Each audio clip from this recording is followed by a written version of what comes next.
Hi, and welcome back to the Pleasing God Podcast, a weekly show focused on helping Christians to think biblically, engage practically, and live faithfully for the glory of God.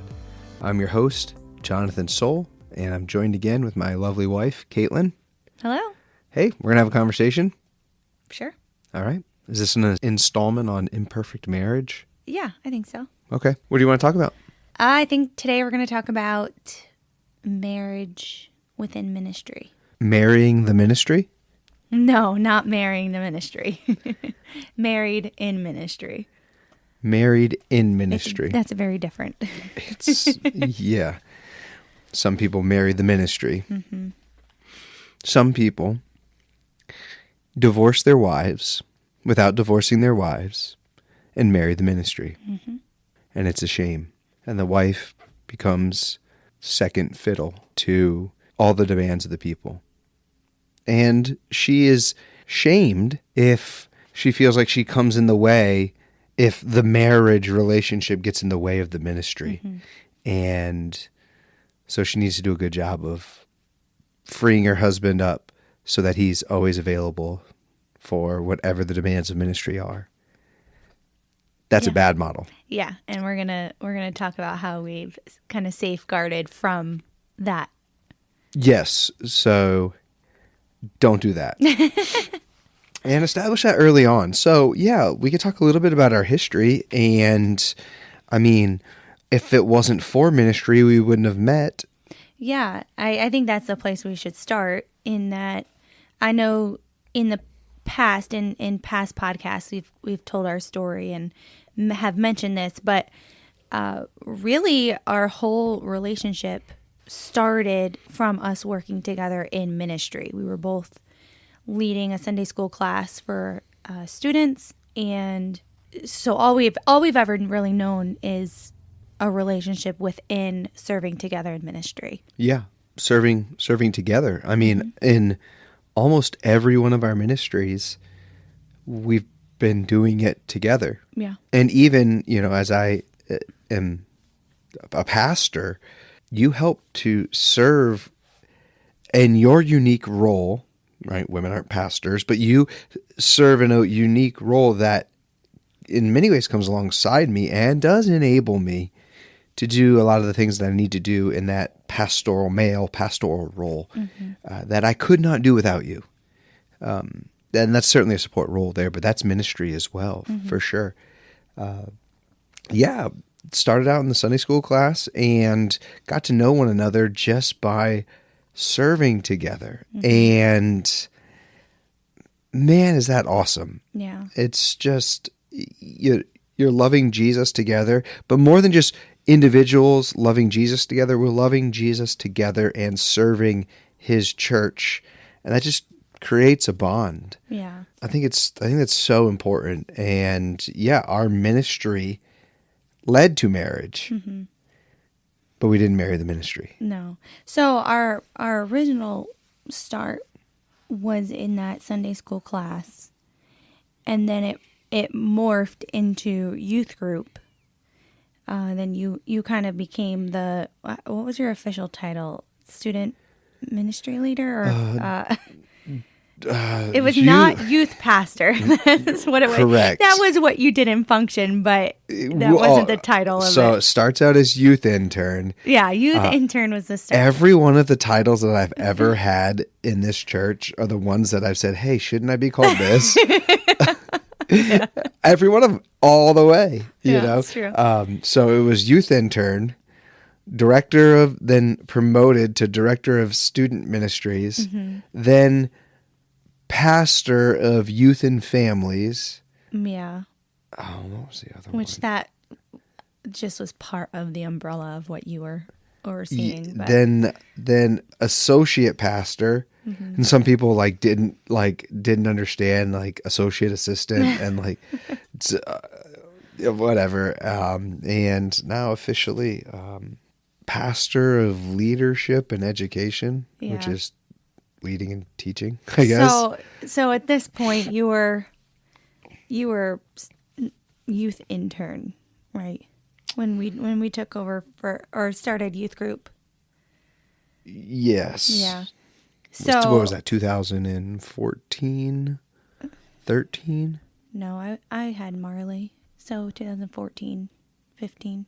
14. But anyways, that consisted a lot of you preaching at youth group and doing Sunday school together. Well, the Sunday school started in 2012. Yes. That's when we met. Right. And then it had morphed into us then taking on a youth group. It started to grow. Situation, yeah. And from the Sunday school, the nucleus of Sunday morning started to grow there of this group of students, and then a youth group, then the outreach, and man, those were some fun times. Yeah, I remember, I didn't really have a huge role in that season. I don't think, because I was having baby after baby after baby in those years.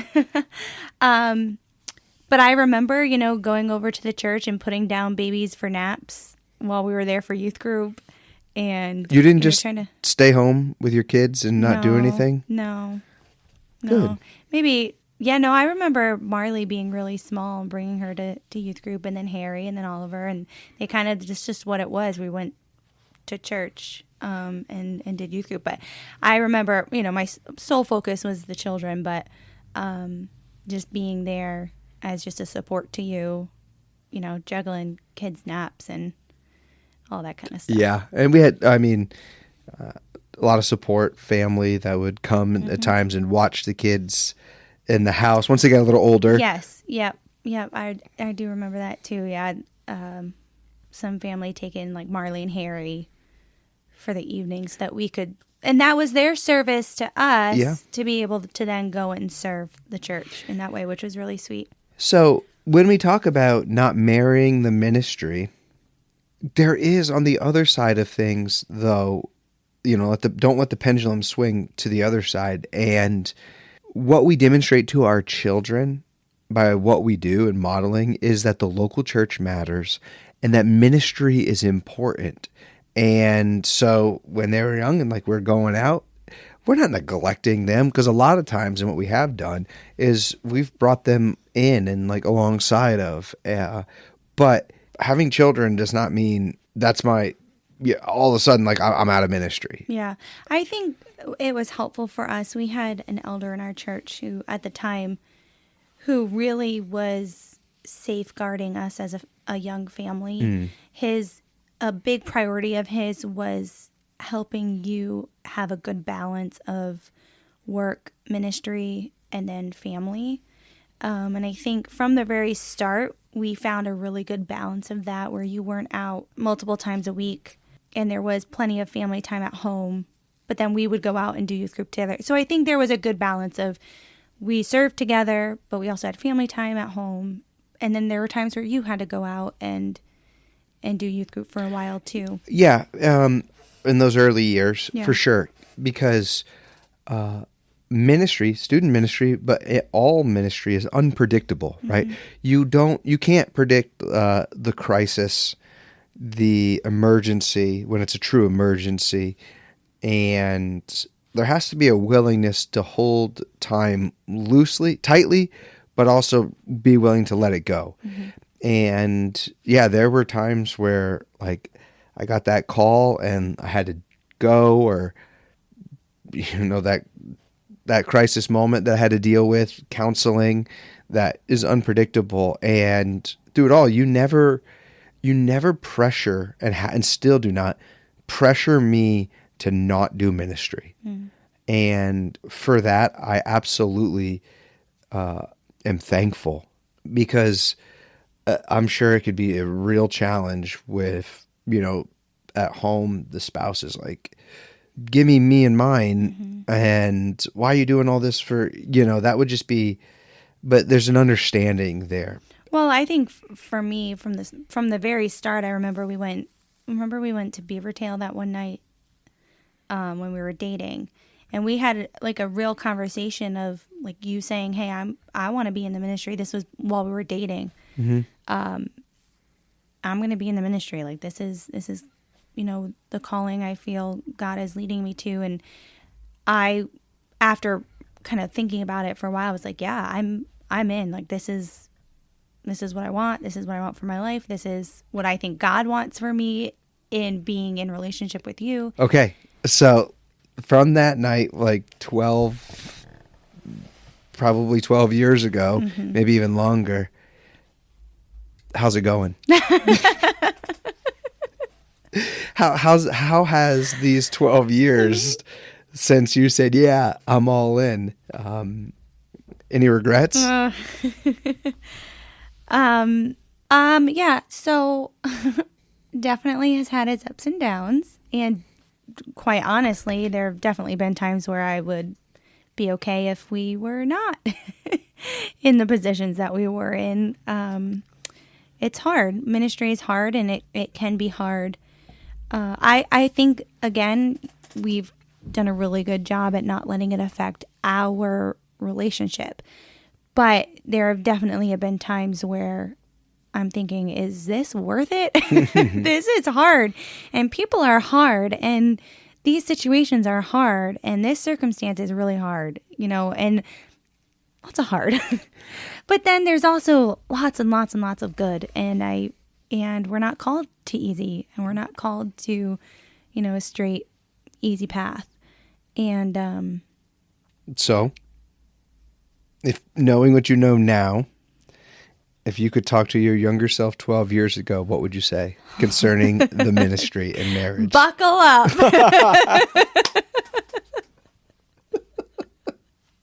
It's gonna be a ride. Oh man, It's you better gonna be get a you better get thick skin. Listen, now. I love roller coasters. I've loved roller coasters ever since I can remember. This is the wildest roller coaster I've ever been on.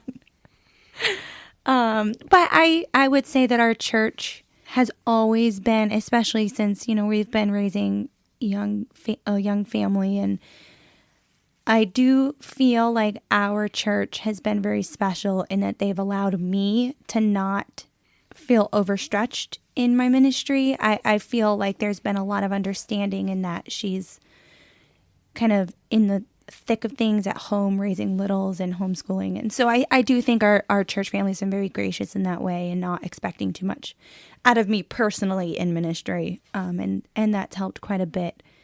So I'm thankful for that. And also we can say that we're talking obviously as like a pastor's family at this point, but ministry is anything and everything, whether you're a Sunday school teacher, whether you're just a helper in Awana, in all of those capacities. So ministry takes on so many different forms and can affect a relationship, at all levels. It's not just as pastor's family, So we're talking specifically in our own experience, but in general, I think this could be helpful in any relationship, when you're in ministry.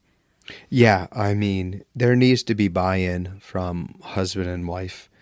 There can't be like one party that is like kind of on the fence and then the other person wants to go all in. Right. Because that'll cause tension and friction at home. Yeah, and typically, and I don't want to seem like I'm overgeneralizing, but I would feel like, and you can correct me if I'm wrong, but the man wants to go and do all this ministry stuff, and the wife is kind of like, hey, you're leaving me at home all alone. And yeah, I think I can see that being the case, though I do know women who are go-getters and sure. extroverts and want to do all the things, and where their husbands are not that way. And so True. There is that other side of it too.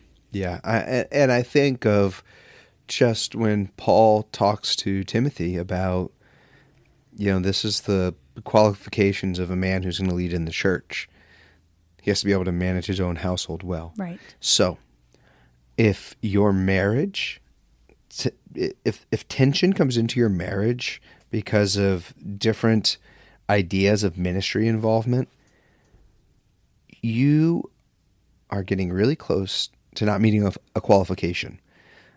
If you manage your household well, you have to be like, there needs to be buy-in. Mm-hmm. And kind of like that night at Beavertail, we both were signing blank checks. Yeah. Right? Yeah, we had no idea. Well, I'm a second generation pastor. So I witnessed in my like teenage years and early 20s,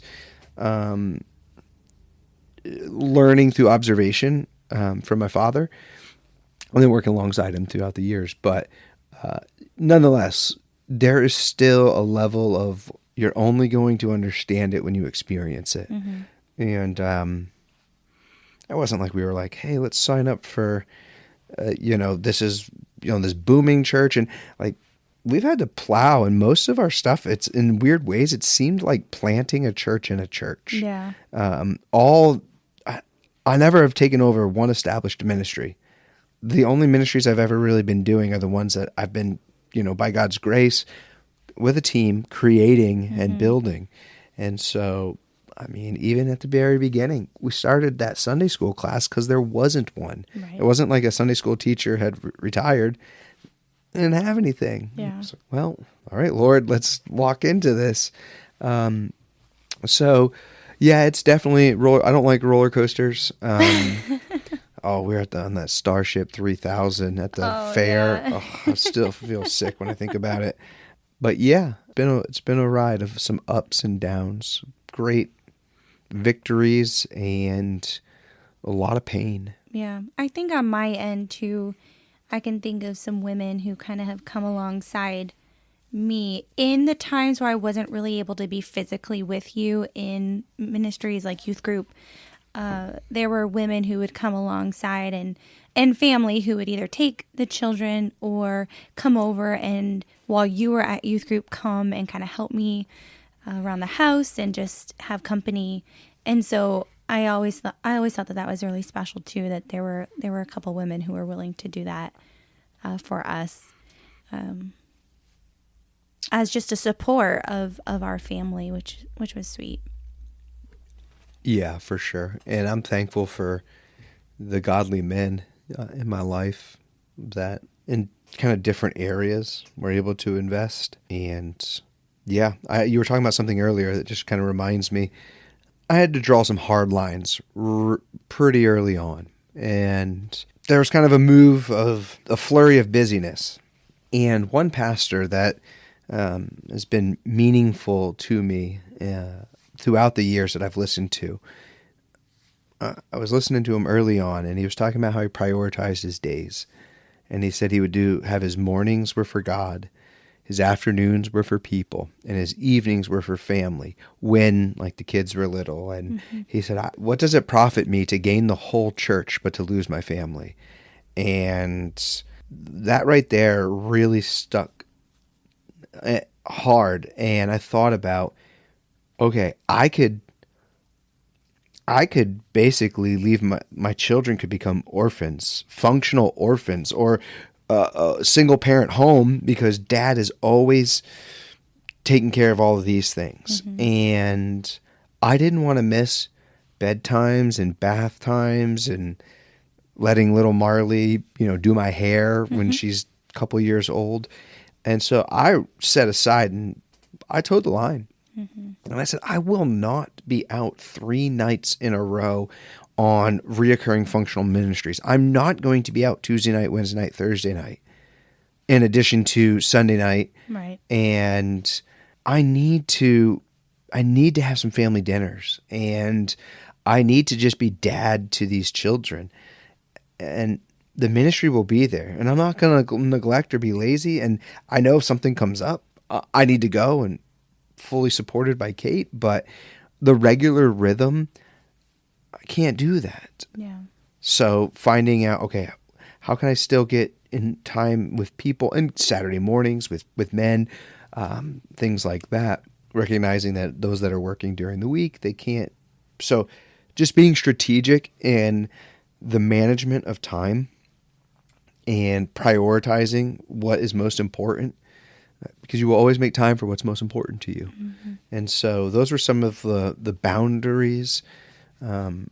If there was like a lot of ministry output,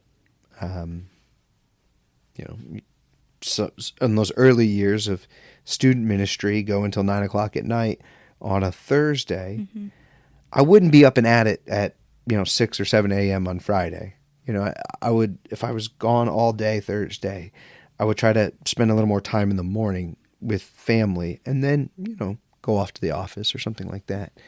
And so just trying to work those things out where I'm being faithful to what I'm called to do, both in my vocation and in my home and the roles that I have there, husband, father.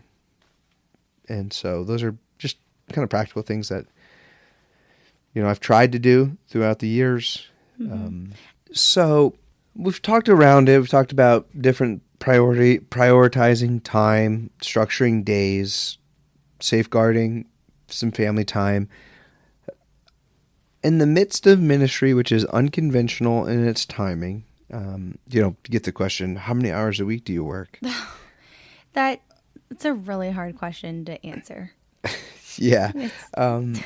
Because it's every text, every phone call, every question, every meeting, every time putting into sermon prep and all of that. Like, it's hard to timestamp those things. Yeah, I know. And especially it's not even rated on time. It's outcomes and deadlines and oof. To just put a stamp on time of I hit my hours for the week. I'm done. Right, because you have Joe Schmo who's texting you a theological question. I don't think Mr. Schmo would appreciate that. You should use someone else's name. Right. Yeah, it's sure. hard. Yeah, I mean, seeking to be accessible, but not always. Right. Drawing some of those lines and boundaries. What are ways in which you and I have been able to safeguard our marriage, to maintain a healthy marriage in the midst of, the many challenges that we have faced from just the nature of the ministry? What are some things that have been helpful? Oh, I think still having good communication and expectations of what our days or weeks look like, staying on each other's team and not letting something come in between us, knowing that it's from the outside and it's not to put a wedge between the two of us. I don't think there's ever been a situation in ministry that we've come across that has put a wedge between the two of us. I think knowing that we're doing this as a team, so even if you have to go out and do a meeting, I'm supporting you in that. Mm-hmm. Really, I think prioritizing each other. Yeah. And I support your ministry too. When you need to, let's not make it all sound one-sided that Katelyn's just I'm your cheerleader at home. But there are things that you can do because of who you are that I can't do. There are people you can talk to that I can't talk to. Mm. Crossing that gender line, it would be, and so. Oh yeah. And you with the ladies and women's ministry stuff and those kind of things where you can engage with young moms or moms of many. And what can I do? I can support and say, hey, I got the kids. I'll make dinner tonight, and you go out and do that thing that you need to do as well. Mm-hmm. Because I want to support you as you're seeking to love Jesus and love people. Oh yeah. Sunday mornings we're both supporting each other. I have to go to music practice really early, and even if those are mornings where you're, finalizing sermon prep or reviewing your sermon, you're still watching all the kids while I'm going out to music practice. So yeah, you know what? Bring that up for a second. Go both ways. Because there's going to be a time where we're going to look back on the season that we're in right now, and we're going to say, wow. And let's remember this podcast and listen back to it in, 15 years. But right now, you are the music coordinator for the church. Mm-hmm. Between the two of us, we organize and write the order of service every week. You lead the music team in preparation and practice mm-hmm. for the songs. I'm preaching pretty regularly, and teaching a Sunday school class. Mm-hmm. prior to that. And you have music practice at 8 o'clock in the morning. Mm-hmm. So you have to get up, get yourself ready. You make food for everyone. There are 5 children in the house that have to get dressed, and you color coordinate them from head to toe. So their outfits all match and they look clean. Girls have to have their hair brushed. Okay. You're out the door at 8 o'clock. Uh-huh. I need to do my final sermon preps. So I'm studying for the sermon, rallying the troops at like 8:50, getting 5 kids in the car to rush over to church, teach a Sunday school class, come upstairs, try to be bubbly, and ready to go. Jump, and if I have service lead, I've got call to worship, pastoral prayer. You have to jump on the piano. You got to jump on the piano, and then I'm going to go preach a 42-minute sermon. So by the time noon hits also on getting Sunday, the kids to Sunday schools and nurseries and children's church. Oh, yeah. All that kind of stuff. And Oh, no, we're beat Sunday afternoon. Also, I was just talking to someone recently about what goes into being a pastor and pastor's wife on a Sunday morning. You also kind of have to have like multiple personalities in that, you talk to one person with one personality and one conversation, and you have to remember details about them and their life. And then you have to go talk to another person with their personality and their life and their problems and their things. And it's encouraging and it's wonderful. And I do love Sundays. There's joy in that. But there is a lot of like mental exertion that also goes into that part of a Sunday morning besides music and sermon and Sunday school. Like it is exhausting. So by 1 o'clock, the last few weeks we have been like vegging on Sunday afternoons because it can be utterly exhausting on top of kids and pregnancy and all of those things. So I have, in my previous life, I was a carpenter and built houses, frame to finish. And I had some long days, some very physical days of, building and framing. And there are some Sundays that I am far more exhausted from just like everything than some of the most intense construction days. Yeah. And there's a lot going in to just the whole thing. And, we show up and all that is seen is, oh, the souls are here. Yeah. Hi, how you doing? It's like, man. Yeah. There have been some times that we've talked about ministry, about how we would love to just be able to go to church on a Sunday morning, worship, and go home. Okay, so here is one of the great benefits of marriage and ministry. When we get to travel and we get to be nobodies when you show up at a church. I love that. I love being a nobody in church. It's refreshing to be able to just go to church and worship and just be in the pew. Yeah, and to talk to other fellow believers. It's just when you get asked the question, "Oh, what do you do?" Yeah. And I'm like, I'm a pastor. Yeah. Oh, really weird. Da, da, da. That is really refreshing to be able to do that, because we don't ever just, it is rare if we are going to church and we have no hand in the service in any way. But it's always nice when that does kind of happen. Enjoy ministry. Love it. It is a roller coaster. I wouldn't trade anything. Almost anything. No, I wouldn't. There's no greater joy than I think serving King Jesus. What it boils down to is the why we do what we do, and having sort of almost like a mission statement because there will be times where you will question, is this really what we're called to do? Is this what I want to do? And just kind of having a why statement is really helpful.